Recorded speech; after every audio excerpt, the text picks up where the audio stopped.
आखिर क्या है महाराणा प्रताप के वंशजों के बीच हुए संपत्ति के विवाद का कारण? चलिए जानते हैं। दोस्तों, महाराणा उदय सिंह ने उदयपुर की स्थापना की थी। उनके बेटे हुए महाराणा प्रताप। महाराणा प्रताप के बाद 19 महाराणा बने। इसके बाद 1930 में भूपाल सिंह ने मेवाड़ की गद्दी संभाली। भूपाल सिंह के कोई पुत्र नहीं था, तो उन्होंने भगवत सिंह को गोद लिया। भगवत सिंह के 2 बेटे और एक बेटी हुई। बड़े बेटे का नाम महेंद्र मेवाड़, छोटे बेटे का नाम अरविंद मेवाड़ और बेटी का नाम योगेश्वरी था। महेंद्र मेवाड़ के बेटे हैं विश्वराज सिंह और अरविंद मेवाड़ के बेटे हैं लक्ष्यराज सिंह। वर्तमान में विश्वराज सिंह नाथद्वारा विधायक तो महिमा कुमारी राजसमंद सांसद है।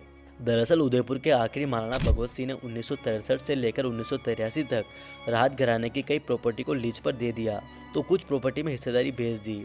इनमें लेक पैलेस, जग निवास, जग मंदिर, फतेह प्रकाश, शिव निवास, garden hotel, city palace museum जैसी बेशकीमती प्रॉपर्टी शामिल थी। यह सभी प्रॉपर्टी राजघराने द्वारा स्थापित कंपनी को ट्रांसफर हो गई थी। यहीं से विवाद शुरू हुआ। पिता के फैसले से नाराज होकर महेंद्र सिंह मेवाड़ ने 1983 में भगवत सिंह के ऊपर कोर्ट में केस कर दिया।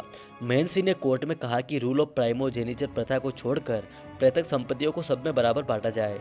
दरअसल रूल ऑफ प्राइमोजेनिचर आज़ादी के बाद लागू हुआ था। इसका मतलब था कि जो परिवार का बड़ा बेटा होगा वो राजा बनेगा। वो स्टेट की सारी संपत्ति उसके पास रहेगी। अपने बेटे द्वारा केस फाइल करने से भगवत सिंह नाराज हो गए और भगवत सिंह ने बेटे के केस पर कोर्ट में जवाब दिया कि इन सभी प्रॉपर्टी का हिस्सा नहीं हो सकता। ये इम्पोर्टेबल एसेट यानी अविभाज्य है। भगवत सिंह ने 15 मई 1984 को अपनी वसीयत में संपत्तियों का एग्जीक्यूटर छोटे बेटे अरविंद सिंह मेवाड़ को बना दिया। 3 नवंबर 1984 को भगवत सिंह का निधन हो गया। इस दौरान महाराणा भगवत सिंह ने महेंद्र सिंह मेवाड़ को प्रॉपर्टी और ट्रस्ट से बाहर कर दिया। तब से लेकर आज तक यह लड़ाई चली आ रही है।